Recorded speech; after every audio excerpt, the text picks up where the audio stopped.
यहाँ पर हम कुछ शब्दों के बारे में पढ़ेंगे जो आप सभी के मन के अंदर उठ रहे होंगे और कई लोगों के जो है वह कंफ्यूजन पैदा कर रखे होंगे। सबसे पहले हम बात करेंगे लेखानुदान क्या होता है, फिर हम बात करेंगे अंतरिम बजट क्या होता है और फिर हम बात करेंगे पूर्ण बजट क्या होता है। शुरुआत अपन पीछे की तरफ से करते हैं। देखिए पूर्ण बजट आप सभी के सामने लिखा हुआ है पूर्ण बजट, शब्द से ही मतलब पता चल रहा है पूर्ण बजट। इससे पहले एक चीज और समझ लीजिए, एक शब्द आता है वित्त वर्ष।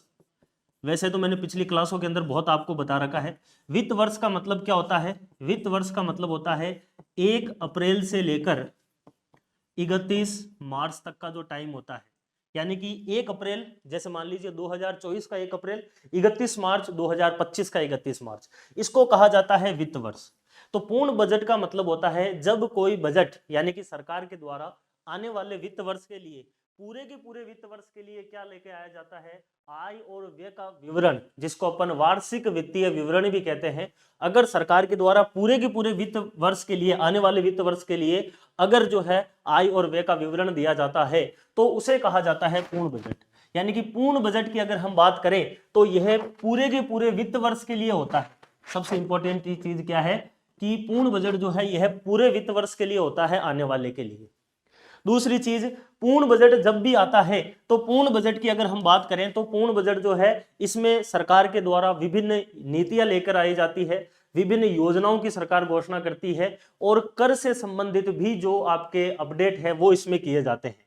और सरकार के द्वारा जो भी योजनाएं या फिर जो भी नीतियां लाई जाती है उसके लिए एक फंड जो है वह निश्चित किया जाता है कि हम इस 1 साल में ये योजनाएं ये नीतियां चलाएंगे और इनके लिए हम इतने इतने पैसे जो है वह आवंटित करते हैं। यानी कि पूरे के पूरे वित्त वर्ष के लिए जो है यह इसमें बात आती है। दूसरी चीज, पूर्ण बजट के ऊपर सदन के अंदर क्या होती है, बहस होती है। बस इसी पॉइंट से आपको जो है वो एक चीज मिलने वाली है। अभी सदन में क्या होती है, बहस होती है पूर्ण बजट के ऊपर। अब राजस्थान के अंदर पूर्ण बजट क्यों नहीं आया, उसके पीछे सबसे बड़ा रीजन यही है, सदन के अंदर बहस। क्योंकि आप सभी को पता है कि लोकसभा के चुनाव आने वाले हैं अप्रैल के अंदर और अभी है फरवरी, यानी कि मार्च के अंदर जो है वह आचार संहिता लग जाएगी और फिर अप्रैल के अंदर जो है वह चुनाव है। इस प्रकार से मार्च, अप्रैल और फिर आगे मई तक जो है वह आपके कहने का मतलब जो सरकारी कार्य है वो एक प्रकार से बाधित होंगे और उस दौरान जो है वह सदन जो है उसकी एक प्रकार से बैठक भी नहीं हो पाएगी राजस्थान विधानसभा की। और इस वजह से पूर्ण बजट नहीं लाया गया राजस्थान में, क्योंकि सदन के अंदर उस होना जरूरी है, नहीं हो सकती। लोकसभा चुनाव की वजह से व्यस्तता के चलते जो है वह बहस नहीं हो सकती, इसलिए पूर्ण बजट नहीं लाया गया है। बात को समझना है थोड़ा सा, क्योंकि सरकार तो पहले से ही पूरी बन चुकी है, लेकिन फिर भी पूर्ण बजट क्यों नहीं लेकर आई है, उसका सबसे बड़ा रीजन है कि सदन के अंदर बहस नहीं हो सकती। तो पूर्ण बजट क्या होता है, पूर्ण बजट पूरे पूरे वित्त वर्ष के लिए लाया जाता है जिसमें सरकार नई नीतियां, नई योजनाएं, नई घोषणाएं करती है, उनके लिए एक फंड भी तय किया जाता है। और पूर्ण बजट जो है यह बेसिकली सदन के अंदर बहस योग्य होता है, यानी कि इसमें सदन के अंदर जो है वह पूर्ण बजट के ऊपर बहस होता है। अब आते हैं अपन एक और शब्द के ऊपर जो आपके सामने लिखा हुआ है अंतरिम बजट। क्या लिखा हुआ है, अंतरिम बजट क्या है। अंतरिम बजट जो है यह इस बार केंद्र सरकार लेकर आई है। देखिए आपको सभी के एग्जाम्पल मिल जाएंगे। पिछली बार जो बजट आया था वो पूर्ण बजट था, राजस्थान का हो चाहे केंद्र का हो। इस बार जो केंद्र सरकार बजट लेकर आई है वो अंतरिम बजट लेकर आई है। अंतरिम बजट लेकर आई है केंद्र सरकार और एक शब्द आएगा लेखानुदान, जो कि कौन लेकर आया है, राज्य सरकार, राज्य सरकार। अब देखिए यहां पर राजस्थान की बात कर रहे हैं अपन लेखानुदान में। अंतरिम बजट क्या होता है, लेखानुदान के अंदर तो अलग चीज है। पूर्ण बजट पूरा का पूरा बजट हो गया वित्त वर्ष का। अंतरिम बजट के अंदर अंतरिम शब्द का मतलब क्या है। देखिए अंतरिम बजट का संविधान के अंदर कहीं भी उल्लेख नहीं है, यानी कि संविधान में कहीं से भी अंतरिम बजट जैसी चीज नहीं लिखी हुई है। अंतरिम बजट कौन सी कंडीशन में लाया जाता है और क्यों लेकर आते हैं। देखिए मान लीजिए कि कोई सरकार स्थायी रूप से पूरी की पूरी बनी हुई है, जैसे मान लीजिए कि फॉर एग्जाम्पल अगर अपन माने कि 2024 के अंदर अभी सरकार चल रही है, आप चुनाव को मत लाइए दिमाग में, जो आपके सरकार जो है वो 2024 में बनी हुई है। 1 फरवरी के दिन जो है वह सरकार बजट लेकर आती है, वो 1 अप्रैल से लेकर 31 मार्च के दिन जो है वह बजट चलने वाला होता है। तो इस दौरान किसी भी प्रकार की कोई समस्या नहीं है बीच में, यानी कि सरकार जो है वो पूरे के पूरे 1 वर्ष रहने वाली है। ऐसी स्थिति में सरकार 1 वर्ष की पूरी घोषणाएं कर सकती है कि पैसे कहां पर आवंटन करना है, कहां पर नहीं करना है। यानी कि सरकार के पास में क्या है, पूरा का पूरा अधिकार है। इसलिए सरकार क्या लेकर आई है, पूर्ण बजट लेकर आई है। लेकिन अगर उस वित्त वर्ष के मध्य ऐसी कोई कंडीशन आ रही है जिसकी वजह से सरकार बदल सकती है, यानी कि कोई चुनाव अगर आ गए हैं, मध्य अवधि के अंदर कोई चुनाव अगर आ गए हैं, तो ऐसी कंडीशन में जैसे मान लीजिए 1 फरवरी के दिन अगर केंद्र सरकार पूर्ण बजट लेकर आ जाती और अप्रैल के अंदर अगर चुनाव हो रहे होते हैं और अप्रैल के अंदर जो है वो फॉर एग्जांपल अगर अपन माने कि जो अभी बीजेपी की सरकार है ये चुनाव हार जाए और कांग्रेस की सरकार आ जाए, यानी कि सरकार चेंज हो जाए, या फिर अपन ऐसे कहें कि सत्ता जो है वो चेंज हो जाए, दूसरे की जो है वो सरकार बन जाए, तो फिर बीजेपी वाले अगर पूर्ण बजट लेकर आते तो वो 1 अप्रैल 2024 से 31 मार्च 2025 तक रहता।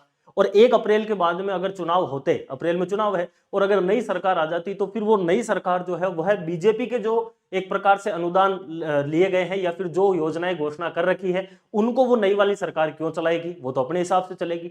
तो ऐसी कंडीशन में समस्या कहां पैदा होती है कि इस सरकार के द्वारा कौन सा बजट लाया जाए कि भाई अगले पूरे साल का लाएं, तो बीच में चुनाव में डिस्टर्बेंस है और चुनाव के बाद में अगर कोई नई सरकार बन गई तो फिर वो उस पुरानी वाली सरकार की नीतियों का पालन नहीं करेगी।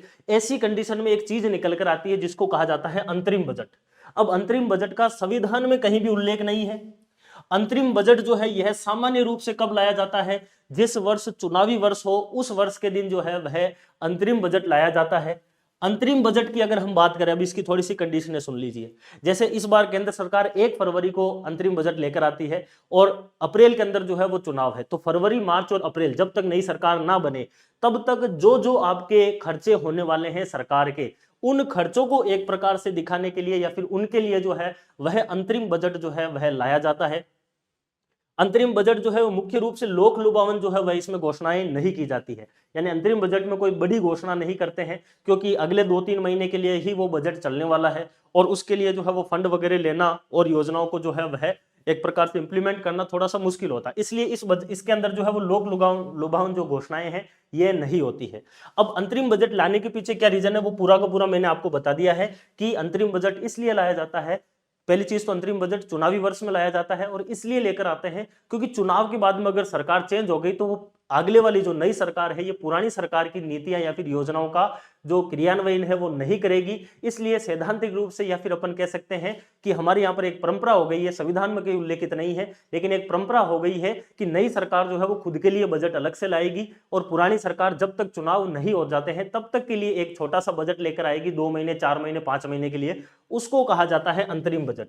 अब अंतरिम बजट के अंदर चूंकि 2-4 महीने का है और जो आवश्यक खर्चे होते हैं उनके लिए अंतरिम बजट आता है, इसीलिए अंतरिम बजट के ऊपर जो है वह सदन के अंदर कोई बहस नहीं होती है। सदन में क्या नहीं होती है, बहस नहीं होती है किसी भी प्रकार की। अब एक चीज और आती है, तीसरा शब्द आता है लेखानुदान। क्या होता है लेखानुदान? क्या होता है? राजस्थान सरकार के द्वारा इस बार लेखानुदान लाया गया था और यह संविधान के अनुच्छेद 116 के अंदर उल्लेखित है।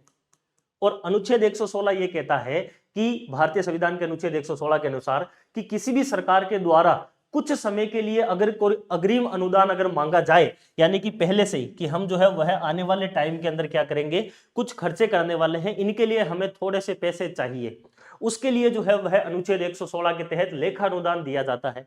लेखानुदान की कंडीशन यह है कि इसमें भारत की संचित निधि या फिर यहां पर अपने राजस्थान के लिए राज्य की हो जाएगी, तो उसके लिए जो है वह अल्पकालिक जो व्यय है उसकी आवश्यकता पूर्ति के लिए। अल्पकालिक का मतलब, अब देखिए वापस वही चीज आ गई, पूर्ण बजट के अंदर सारी योजनाएं चलती, जैसे कि स्वास्थ्य से जुड़ी हुई, शिक्षा से जुड़ी हुई या फिर आपके रक्षा से जुड़ी हुई विभिन्न प्रकार की, पुलिस के लिए जो भी योजनाएं हैं वो सरकार लाती और उन योजनाओं के लिए पूरे साल तक जो है वो खर्च करती। लेकिन इस कंडीशन में क्या हुई कि इस बार जो है वह चुनाव है, सरकार बहस नहीं कर सकती पूर्ण बजट के ऊपर, इसलिए कुछ महीने के लिए जो है वह लेखानुदान लेकर आ गई। और जैसे ही अब इसमें लिखा गया है कि 31 जुलाई 2024 तक के लिए ये लेखानुदान है और 31 जुलाई 2024 से पहले पहले सरकार पूर्ण बजट जो है वह लेकर आ जाएगी और फिर जो है वह पूरे वर्ष के खर्चे उसमें दिखाए जाएंगे।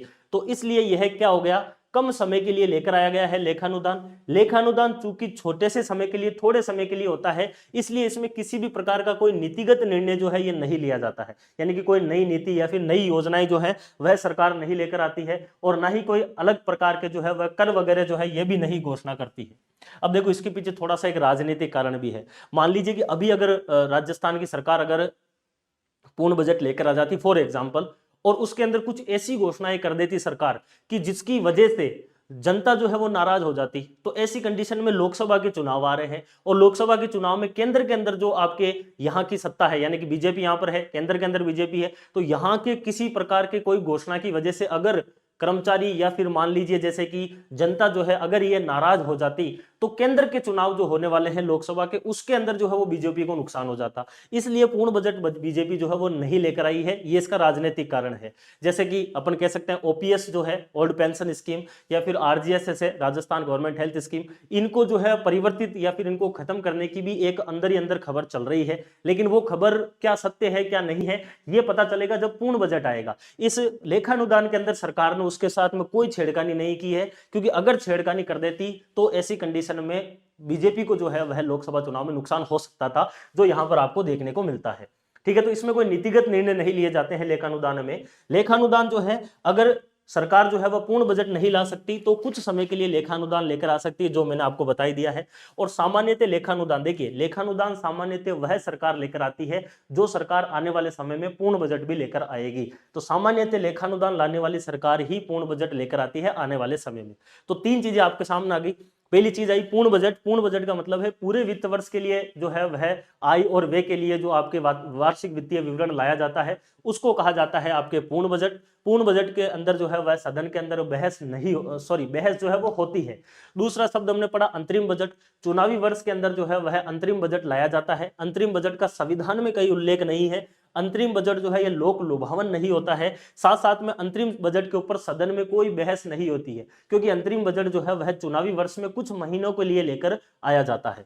इसी प्रकार से पूर्ण बजट में सदन में बहस होती है। और राजस्थान के अंदर इस बार जो है वह चुनाव आ रहे हैं अप्रैल के अंदर, और सभी सदस्य जो है वह बिजी होने के कारण, जो कारण बताया गया है कि बिजी होने के कारण पूर्ण बजट के ऊपर हम जो है वह चर्चा नहीं कर सकते। इसलिए हम कुछ समय के लिए 31 जुलाई 2024 तक के लिए एक लेखानुदान ला रहे हैं, यानी कि हमारे जो भी आने वाले महत्वपूर्ण खर्चे होंगे, चाहे स्वास्थ्य है, चाहे शिक्षा है, चाहे पुलिस है, ऐसी व्यवस्थाओं के ऊपर जो खर्चे होंगे उनके लिए हम अभी जो है वह अगले 2-3-4 महीने के लिए एक अनुदान मांग रहे हैं, जो कि संविधान के अनुच्छेद 116 के तहत यह मांगा जा रहा है। क्योंकि लेखानुदान कुछ महीने के लिए है, सरकार जो है वो किसी प्रकार की कोई बड़ी घोषणा नहीं करती है, इसीलिए सरकार के द्वारा इस लेखानुदान के अंदर जो है वह सदन के अंदर भी बहस नहीं होती है, सामान्य रूप में जो है इसको पास कर दिया जाता है। तो ये तीन चीजें हो गई, लेखानुदान क्या है, अंतरिम बजट क्या है और पूर्ण बजट क्या है, जो आपके मेरे हिसाब से क्लियर हो गया होगा।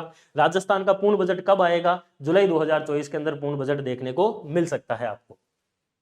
अब अपन बात करते हैं पहले इस साल के बजट के लिए, यानी कि अगले 4-5 महीने के लिए जो बजट लाया गया है उसके ऊपर, और इस 4-5 महीने के दौरान क्या क्या अनुमान है अर्थव्यवस्था के अंदर, उससे जुड़े हुए जो आर्थिक समीक्षा के अपडेट है 2023-24 के जो अपडेट है उनके ऊपर भी अपन चर्चा करेंगे। यानी कि जुलाई 2024 तक जो भी एग्जाम आपके होने वाले हैं उनके लिए मोस्ट इंपोर्टेंट ये क्लास रहने वाली है। बाकी आने वाले जो एग्जाम रहेंगे उनके लिए फिर बाद में पूर्ण बजट आएगा तो वो इंपॉर्टेंट हो जाएगा। तो देखिए सबसे पहले आपके आते हैं कि इसमें जो है वो सरकार ने शुरुआत करी थी कि जनता का विश्वास जो है वो हमारा है, और हम राजस्थान को जो है वह सुशासन के अंदर और एक अग्रणी विकसित राज्य बनाने के लिए जो है वह हमने जनता का विश्वास प्राप्त किया है। ये इसमें कहा है विकसित एवं उन्नत राजस्थान की संकल्पना जो है उसको हम मूर्त रूप देंगे।